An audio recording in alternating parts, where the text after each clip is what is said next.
Yeah, Coach was on the Morning Juice Show with Brandon Beam and Bobby Carpenter to start out in the 8 o'clock hour. Then he held over the top of the hour and was on with Bo Bishop at 9 o'clock, and probably about 45 minutes all totaled.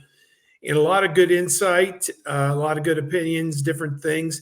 He didn't talk a lot about personnel for this team. Excuse me.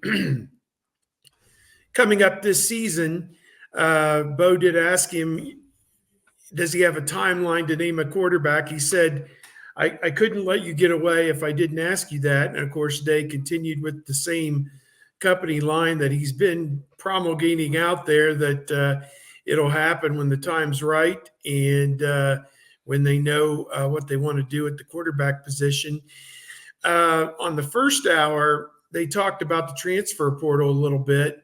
And Coach Day said that it's important all throughout spring practice that they were as transparent as they could be. And I take that to mean the position coaches on a weekly or daily basis, letting the players know where they stand and just telling them, hey, this is how it's going right now. These are the guys who are going to play, and these are the things you need to do to be a part of that group, and this is what I need to see from you. And he said that transparency is important. As we saw, Ohio State did lose 5 or 6 guys in the transfer portal as spring wound down, and as the portal window closed, they did lose 5 or 6 guys who left. But of course, none of those were quarterbacks, which was kind of interesting. But that was probably one of the big things he talked about. Another big thing was the jam of events that will happen in December with the signing of high school recruits, the transfer portal opening, the potential of playing a Big Ten championship game on December the 7th. And if you don't win that game, or you're not in the championship game, but you do still get in the playoff, you would have to play a playoff game on December the 20th or 21st, and then turn around and play another playoff game if you were to win that one. Or if you win the Big Ten, you would spend the whole month preparing for your first playoff game on January 1st or December the 31st. The quarterfinals would be that point. So it makes for a very busy December around the holidays and everything else.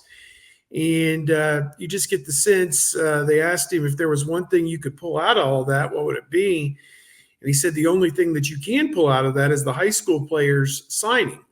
And I'm not sure if they've enacted the legislation yet or not to allow this next group, the 2025 group, to sign in August before their high school season or not. But that would alleviate a lot of the difficulty of having to go to high school in early December. Just, this is your letter of intent.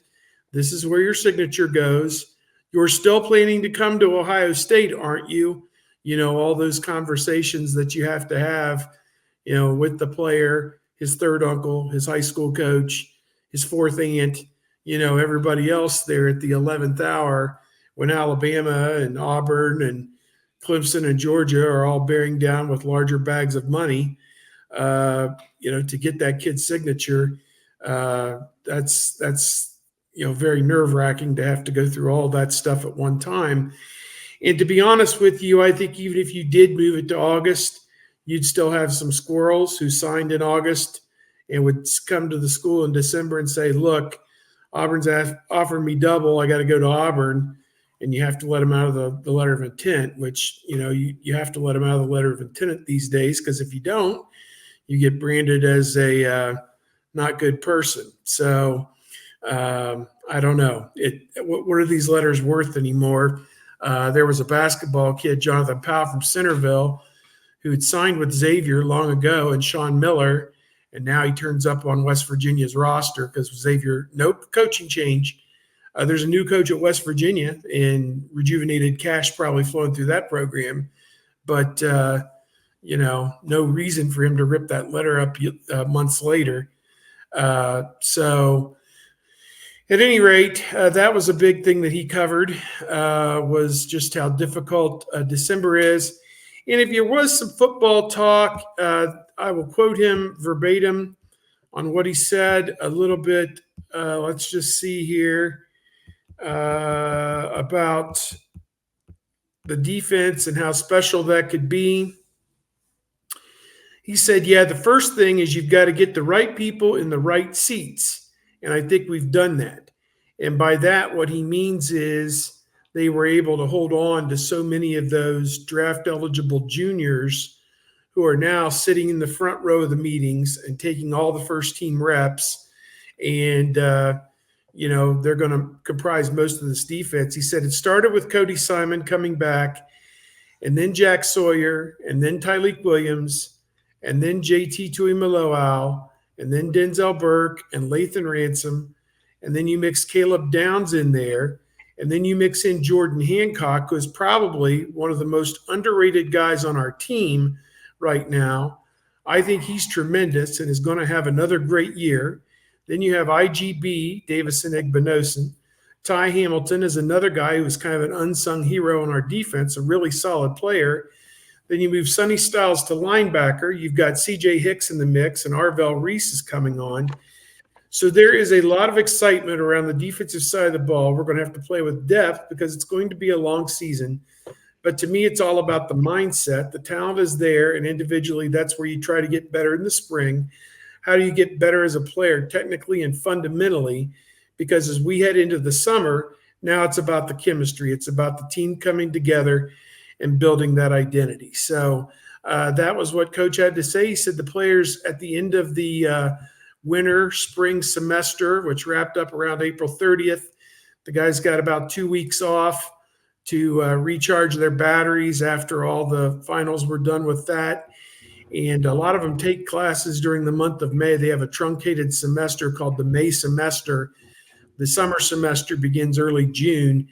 And this is how a lot of the guys are able to graduate in 3.5 years, because they take some of these May classes and some of these summer classes. They're in school around the calendar, and helps them advance with their schoolwork, take a little bit lesser load in the fall, maybe only take 12 or 13 credit hours in the fall so they can concentrate on the season. So that was a lot of what he said. He said he noticed that the downtime for the guys and even for the coaches and everybody else is very important, because you come back from that and you truly are recharged, rejuvenated, and want to get to work.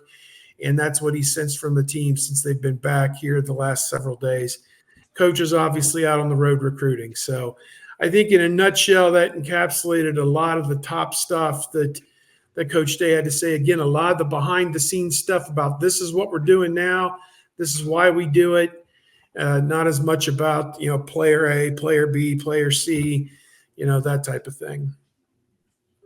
I didn't catch all of it. I only caught a snippet of it in the car this morning, but he had said something about, like, in the next week or two, the roster will be set.